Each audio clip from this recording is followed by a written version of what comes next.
Alors, Lou, il faut quand même que je te dise un truc, c'est que depuis ce matin, on a beaucoup d'histoires qui sont liées au confinement. Et toi aussi, parce que pendant le confinement... Ah oui. Bah oui, quand même, tu vois de quoi je veux... Oui. tu vois de quoi je veux parler. Pendant le confinement, tu décides de tenter le stand-up. Qu'est-ce qui t'a donné envie de monter sur scène et à quoi ils ont ressemblé tes débuts? Ce qui m'a donné envie de monter sur scène, c'est que j'avais des choses à dire. Je voulais le dire vite. Et le stand-up, c'est un art très direct. C'est-à-dire qu'on va écrire chez soi et puis le soir même, on peut monter sur scène. C'est aussi un art qui est profondément inscrit dans la politique, dans le fait de faire bouger les mœurs. Et c'est ça qui me plaisait. Et ma première scène, j'y suis allée en tant que... Je pensais être une meuf hétéro. Et vite après, j'ai dû réécrire tous mes sketchs parce que je me suis rendu compte que j'étais une personne trans très très gay. Et donc ça arrivait très vite. Comment est-ce que tu as fait du coup pour tout réécrire? Bah, en fait, pour moi, le stand-up, c'est dire la vérité, c'est dire ce qu'on ressent vraiment. Et du coup, j'étais obligée d'être face à moi-même et de me rendre compte qu'en fait, ce que je présentais sur scène n'était pas ce que j'étais.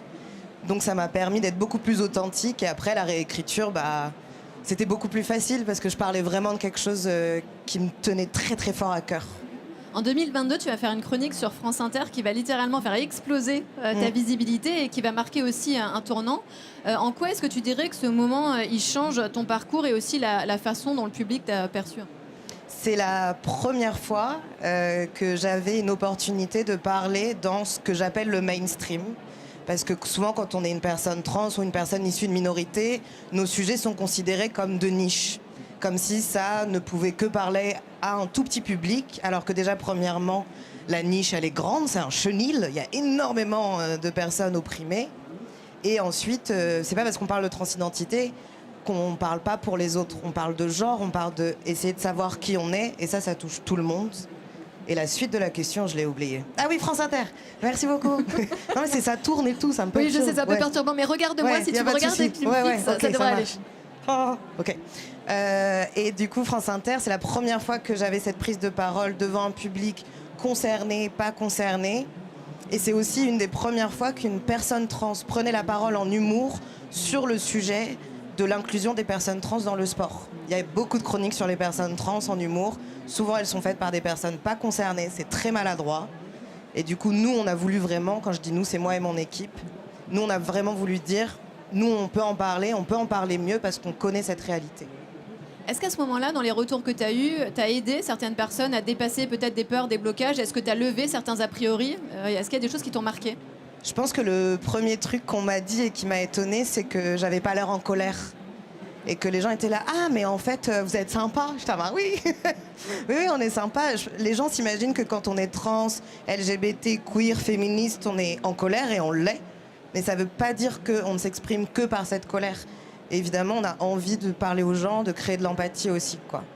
Et donc aujourd'hui, je disais que ta visibilité, elle a explosé. Aujourd'hui, tu en es où? Si tu nous donnes quelques chiffres juste pour qu'on se figure.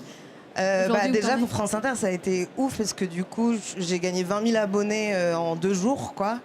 Les sites buggaient, enfin c'était incroyable quoi. Le premier sentiment que j'ai eu c'était un sentiment d'illégitimité, direct évidemment.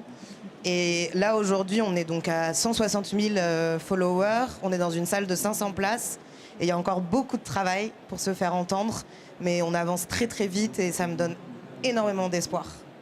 On peut dire qu'en tant qu'artiste queer, mais également trans, tu donnes la voix à toute une communauté. Est-ce que tu te sens, on va dire, habité, ou est-ce que tu sens que tu portes une responsabilité?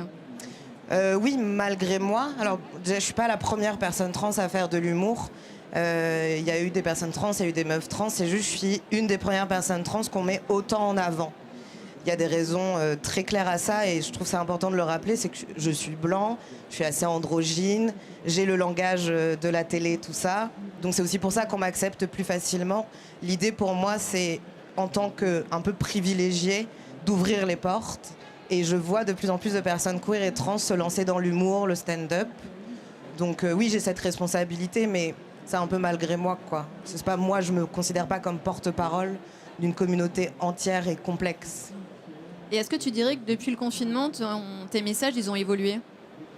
Mes messages, moi, que je véhicule? Ce que tu portes dans tes stand-up? Ouais.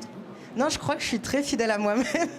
Ça me fait rire de reprendre les arguments, notamment de transphobie, et de montrer leur absurdité par le rire. Et ça, c'est toujours le cas. Alors, on va parler de ton prochain spectacle qui s'appelle Mérou, Alors, c'est le spectacle actuel. qui est le spectacle actuel, tout à fait, qui a déjà commencé, j'ai un doute, au Théâtre Saint-Georges. Oui, c'est ça, au Saint-Georges. Et ça a déjà commencé? On reprend le 6 octobre. C'est ça, le 6 Oui. octobre. Après, vous allez partir en tournée. Exactement. Est-ce que tu peux nous dire pourquoi ce nom Mérou? Qu'est-ce que ça évoque? Donc le mérou, c'est un poisson qui change de gamète, c'est-à-dire qu'au début, il est non-genré, après il est femelle, après il devient mâle, il peut même redevenir femelle. Et c'était le premier exemple que j'avais de transidentité, de non-binarité, tellement on n'avait pas de représentation. Et du coup, j'en parle dans mon spectacle en disant, moi j'étais tellement tout seul que je m'identifiais à un poisson, tellement on n'a pas mis en avant les personnes trans. Du coup, voilà, évidemment, c'est pas prom dog, je ne pense pas être un poisson, rassurez-vous. Mais voilà, Je pense ça que vient de cette là. précision était importante sur cette scène. Je m'en suis dit quand même. On va finir avec le thème de cette édition qui est la vérité. Quelle est ta vision de la vérité? Je crois que pour moi, il n'y a pas de vérité, il y a des réalités. Et là, ce que je voudrais dire vraiment, c'est qu'en ce moment, nos réalités en tant que personnes opprimées, en particulier les personnes trans et les personnes musulmanes en ce moment, on est en train d'essayer de nous faire un truc de vérité qui est fausse dans les médias. C'est faux et je voudrais rappeler aux personnes concernées que votre réalité est réelle et que c'est ça, votre vérité, et qu'on ne va pas se laisser avoir par ça. Voilà. Et merci pour ces messages. Merci beaucoup. Et donc 6 octobre, 6 octobre. au Théâtre Saint-Georges et après en tournée dans toute la France. Exactement. Merci infiniment.